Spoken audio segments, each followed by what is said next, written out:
Ads, tunnel de vente, UGC, clipping, landing page, contenu organique. Concrètement, c'est quoi? Mais surtout, pourquoi c'est vital dans un business que ton activité soit en lancement, déjà lancée ou alors en cours de digitalisation? Pourquoi c'est important pour toi que tu sois un créateur de contenu, une micro-entreprise, un projet ambitieux ou déjà une PME à plusieurs millions d'euros? Alors j'espère que t'es prêt, prends ton carnet, prends des notes, puis c'est parti. Déjà, on va commencer par la base de tout, les ads. C'est quoi une ads et comment ça marche? Le terme le plus approprié à une ads, ça va être que c'est une publicité payante, qu'on va appeler aussi paid. Et ça peut se décliner sous plusieurs noms que t'as déjà dû sûrement entendre. Meta Ads, donc qui va venir cibler Facebook, Instagram, TikTok Ads, je pense que c'est plutôt explicite, LinkedIn Ads, YouTube Ads, et déjà c'est les plus connus et les plus utilisés. Après il y a des trucs beaucoup plus niches, comme par exemple chez Etsy ou alors Pinterest. Faut vraiment adapter ton canal d'acquisition Ads à ta cible client. Faut savoir où est ton prospect. Ensuite, une autre objection qui vient très souvent, ça coûte cher de faire des ads. Je te dirais oui et non, parce que sur le papier, tu peux lancer une campagne ads avec 20 €, ce que je te recommande vraiment pas de faire parce que concrètement, tu n'auras pas de données et tu vas juste cramer ton budget très bêtement et que la concurrence est très rude sur le marché. Concrètement, pour lancer une campagne ads, moi ce que je recommande la plupart du temps, c'est d'avoir au moins 250 €. Alors pourquoi 250 €? Parce que concrètement, une ads va se diviser en deux phases. Il va y avoir la phase d'apprentissage et la phase d'acquisition. Donc concrètement, pendant la phase d'apprentissage, c'est là où tu vas tester tes cibles, où tu vas venir ajuster, en fait, où tu vas comprendre tout le processus d'acquisition de ton prospect. Qui est réellement ton prospect, comment il pense, comment il fonctionne. Ces phases-là, généralement, elles durent 2 semaines. Donc pour 2 semaines, le budget de 250 € est très correct. Et là, tu vas vraiment pouvoir comprendre quel est ton ICP client. Maintenant, tu vas me dire pourquoi c'est important. Parce que c'est le moyen le plus rapide d'acquérir des prospects, donc des potentiels acheteurs. Sauf que le petit hic dans les ads à l'heure actuelle, c'est que le trafic est ce qu'on appelle froid. Donc il va falloir venir le réchauffer et je vais t'expliquer comment dans la deuxième partie. Maintenant, je vais te dire pourquoi je ne te recommande pas de le faire par toi-même. Parce que tu n'as aucune donnée et tu ne sais pas analyser un résultat d'ads pour la grande majorité des gens. Alors maintenant, avant que vous me sautiez à la gorge, je vais vous expliquer pourquoi. Concrètement, sur une ads, on va avoir ce qu'on appelle de la data. Bon, jusque-là, normalement, ça va. Par contre, cette data, il faut savoir l'analyser. Par exemple, pour un de mes clients qui a une agence immobilière, on a dû analyser un peu ce que faisait sa concurrence. On est allé avec Loki analyser ça et concrètement, c'était catastrophique, les gars. De 1, les visuels étaient plus qu'ennuyeux et de 2, c'était extrêmement mal ciblé. Une agence immobilière, donc qui est un truc relativement local sauf les grands groupes, était en train de cibler la France entière. C'est juste pas du tout réalisable ça. Leur cible potentielle était au-dessus de 5 millions. Et ça, c'est juste pas possible en ads, vous cramez du budget pour rien. Donc là, on a vu qu'ils ne savent pas analyser correctement leurs résultats. Il y a aussi plein d'autres données qui rentrent en compte, je vais pas m'étaler là-dessus, je pourrais en faire une vidéo complète. Donc maintenant, tu vas me dire, ok, faut pas que je le fasse web, mais je le fais avec qui? Je vais te dire que tu as deux options.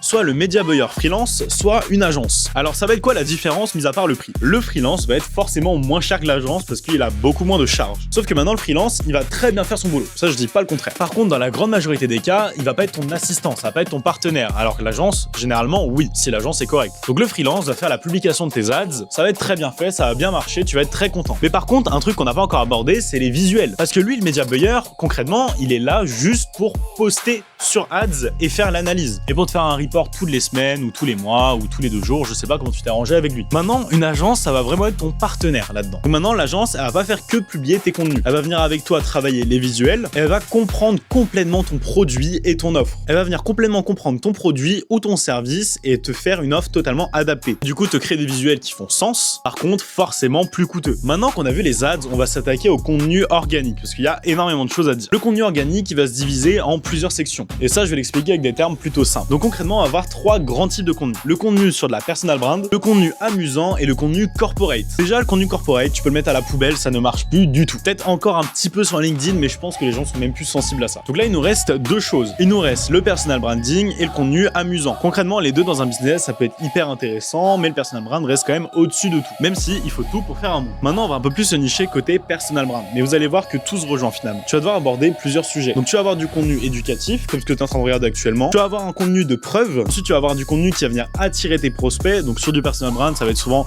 des belles voitures, des belles montres, un beau décor, enfin voilà, à chacun sa stratégie. Puis ensuite, le contenu call to action qui permet aux gens de passer à l'action. Donc déjà, si t'as pas ça, t'auras rien de solide. Maintenant, le contenu organique, ça met plus de temps parce qu'on vient créer une communauté autour de ton offre. Donc c'est un processus qui est beaucoup plus long, mais par contre, qui aura un levier beaucoup plus puissant. Parce que ce que je vous ai pas encore expliqué sur les ads, c'est que c'est du trafic froid qu'il faut venir chauffer. Alors que le contenu qui arrive généralement dans personal brand est un contenu qui est déjà chaud, qui sait comment vous pensez, qui sait comment vous agissez, qui sait aussi à peu près comment vous pricez votre offre. Donc c'est un contenu beaucoup plus qualifié, mais beaucoup plus long à atteindre. Il y a une méthode pour passer tout ça, c'est le clipping. Alors là, je vais commencer à vous perdre, mais c'est quoi le clipping? Concrètement, pour faire simple, c'est de prendre un format long, divisé en sections courtes des meilleurs moments et de venir les poster sur plusieurs comptes. Alors là, vous me dites, oui, mais j'ai pas le temps. Et c'est pour ça qu'il y a des agences de clipping. Concrètement, le clipping, pour moi, c'est un des leviers les plus puissants actuellement, en plus de l'ADS. Parce que les clippers vont pas être tous placés déjà au même endroit. C'est-à-dire que vous allez avoir un clipper, par exemple, en Bretagne, un autre sur Paris, un à Marseille. Vous allez avoir une audience qui va être déjà beaucoup plus large. Ensuite, chaque clipper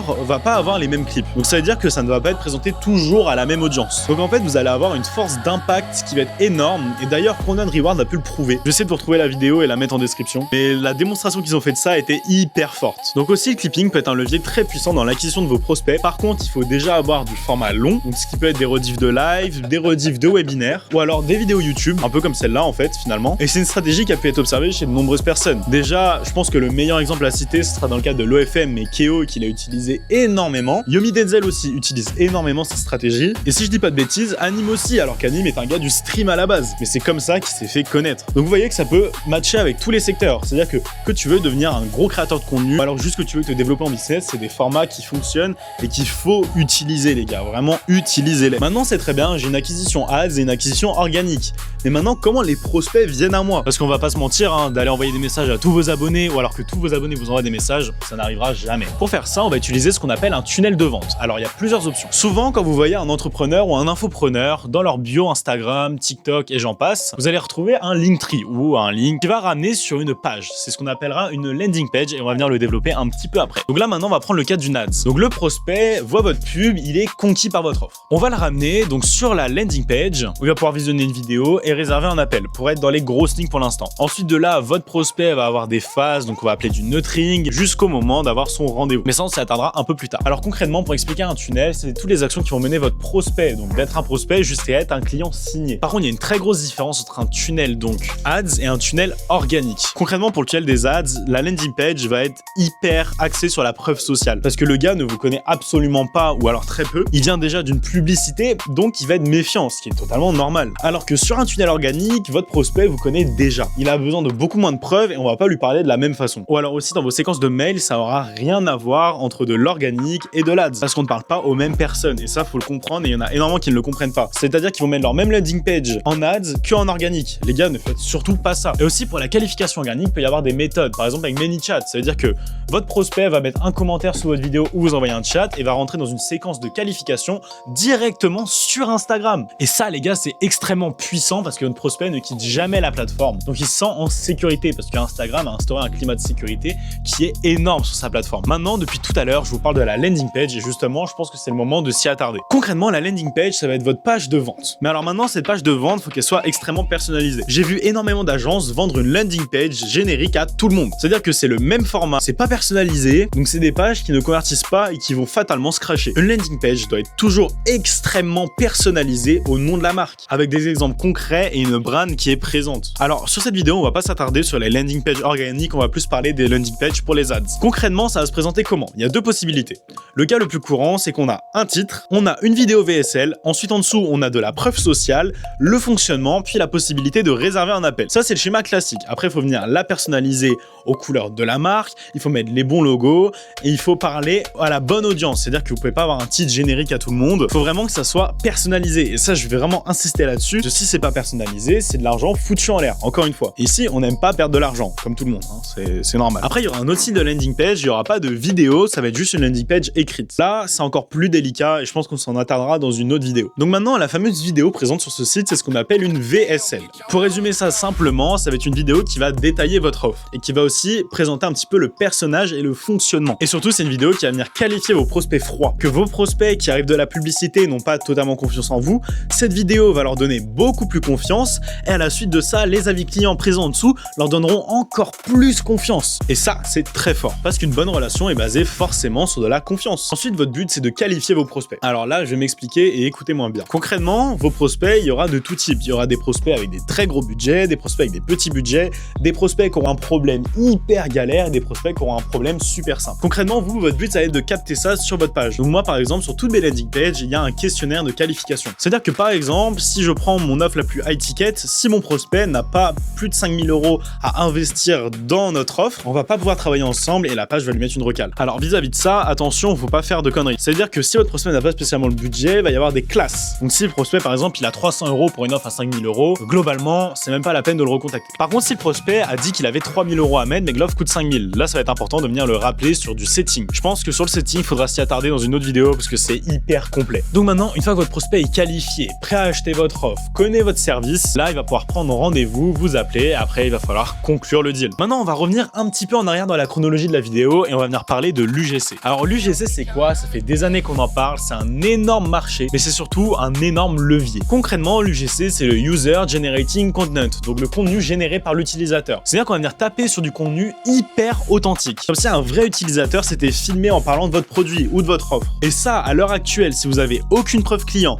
vous avez aucun témoignage, c'est ce qu'il y aura de plus fort et de plus puissant. Je vous vois toutes les PME qui sont là depuis des années, qui ont des avis clients en pagaille. Vos avis clients écrits ne sont plus réellement valables. Le mieux maintenant, c'est l'avis vidéo ou le message vocal, on va pas se mentir. Sauf qu'il faut que ça soit dit avec authenticité, que ce soit pas non plus corporate, que pour votre prospect, ça ressemble à son père. Quand je dis à son père, pas son père, hein, son père, je précise parce que ça peut être bizarre. Par exemple, vous savez qu'il y a énormément de business à l'heure actuelle qui marche sur la recommandation, parce que mon ami m'a recommandé votre offre, par exemple. Et là, c'est comme si finalement, ce créateur UGC était son ami, parce qu'il se reconnaît dans ce qu'il dit. Il se reconnaît dans les problématiques et dans l'expérience client. Et ça, l'UGC, que ce soit en organique ou en ads, c'est le meilleur levier que vous puissiez utiliser. Je vous le jure, ça fait des années que je suis là-dedans. J'ai eu beaucoup d'agences dans le milieu de l'UGC et ça a toujours été le format qui performait le mieux. Alors maintenant, cette vidéo touche à sa fin. Avant que vous quittiez tout, je voulais vous laisser des petits messages. Déjà, dites-moi en commentaire quelle est la prochaine vidéo que vous voulez voir. Quel point de cette vidéo on va venir détailler et vraiment appuyer. Et ensuite, je vais un peu vous parler de moi. Moi, c'est Steven et je suis détenteur de nombreuses agences. Nexus, Convert et ShortStack. Alors concrètement, ça va aborder tous les points qu'on a vu dans cette vidéo. Convert crée des systèmes d'acquisition et de qualification client. Nexus produit de l'UGC B2B et ShortStack fait du clipping. J'ai aussi d'autres agences, que ce soit dans la vidéo commerciale, donc la vidéo commerciale pure et dure, tout ce qui va être vidéo au drone, bon, même si c'est plus moi qui le fais à l'heure actuelle. Ça fait maintenant plus de 4 ans que je suis implanté. Sous plusieurs noms, sous un groupe de sociétés, mais on est là, on a des preuves et on sait ce qu'on fait. Donc maintenant, si cette vidéo t'a parlé, si cette vidéo a fait sens pour toi, que tu t'es senti concerné par ce que j'ai dit, tu peux aller voir dans la description ou dans ma bio, ça dépend où tu vois cette vidéo. Il y a un lien et puis il y a les 3 sociétés, Convert, Nexus et ShortStack. En fonction de ce que tu as besoin, tu peux aller voir la vidéo présentée sur cette page et puis réserver un appel gratuit. Donc maintenant, je t'attends de l'autre côté et je veux savoir ce que vous voulez voir dans la prochaine vidéo pour qu'on en parle beaucoup plus en profondeur. C'était Steven, à la prochaine.